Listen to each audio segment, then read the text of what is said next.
वृंदावन का नाम तो सबने सुना ही होगा, जहां मेरे कृष्ण कन्हैया रहते हैं। वहां का हर कण कण, हर पत्ता पत्ता बस उन्हीं के गीत गाता है। राधे राधे गाता है, राधे कृष्ण गाता है।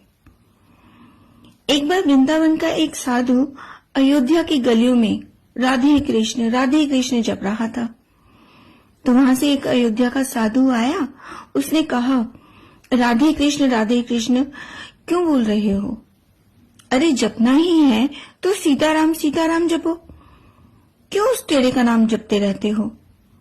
तो वृंदावन के साधु को गुस्सा आ गया। वो बोला, जरा संभाल के बात करो, हमारी जबान पान खिलाती है तो लात भी खिलाती है। तुमने मेरे इष्ट देव को टेढ़ा बोला कैसे? तो अयोध्या वाला साधु बोला, इसमें गलत ही क्या है? तुम्हारे कन्हैया तो हैं ही टेढ़े, कुछ भी लिख कर देख लो। उनका नाम टेढ़ा कृष्ण, उनका धाम टेढ़ा वृंदावन।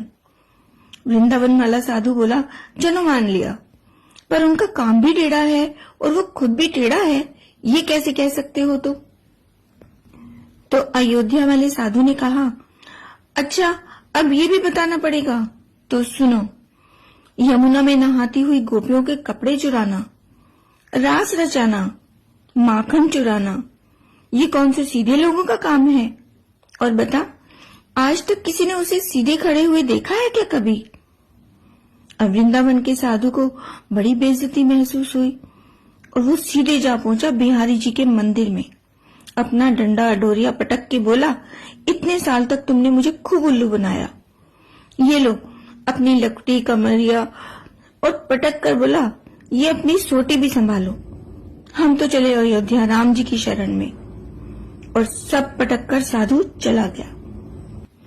अब बिहारी जी धीरे धीरे मुस्कुराते हुए उसके पीछे पीछे चल पड़े। साधु की बाह पकड़कर बोले, अरे भाई, तुझे किसी ने गलत भड़का दिया है। पर साधु माने ही नहीं, बोले, अच्छा जाना है तो तेरी मर्जी, पर ये तो बता, राम जी सीधे और मैं टेढ़ा कैसे हो गया? इतना कहते हुए बिहारी जी कुएं की तरफ नहाने के लिए चल पड़े। वृंदावन वाला साधु गुस्से से बोला, आपका नाम टेढ़ा कृष्ण, आपका धाम टेढ़ा वृंदावन, काम तो सारे टेढ़े के टेढ़े ही हैं। कभी किसी के कपड़े चुरा लिए, कभी गोपियों के वस्त्र चुरा लिए, और सीधे तुझे कभी किसी ने खड़े होते हुए देखा है क्या? अयोध्या वाले साधु ने जो जो बातें कही थी वो उसने सारी कृष्ण को बता दी। उसे कितनी बेइज्जती महसूस हुई ये भी बता दिया, अपनी सारी भड़ास निकाल दी। बिहारी जी मुस्कुराते रहे और चुपके से अपनी बाल्टी कुएं में गिरा दी और साधु से बोले, अच्छा चले जाना, पर जरा थोड़ी सी मदद तो कर दो, जरा एक सरिया ला दो, मैं अपनी बाल्टी निकाल लूं। साधु ने सरिया ला कर दिया और श्री कृष्ण सरिये से बाल्टी निकालने की कोशिश करने लगे। बहुत देर तक यही चलता रहा। तो साधु बोला, इतनी अकल भी नहीं है क्या? सीधे सरिये से भला बाल्टी कैसे निकलेगी? सरिये को थोड़ा टेढ़ा करो, फिर देखो कैसे एक बार में बाल्टी निकल आएगी। अब उसकी ये बात सुनकर बिहारी जी मुस्कुराते हुए बोले, जब सीधेपन से इस छोटे से कुएं से एक छोटी सी बाल्टी नहीं निकाल पा रहे हैं, तो इतने बड़े भव सागर से कैसे पार लगाऊंगा?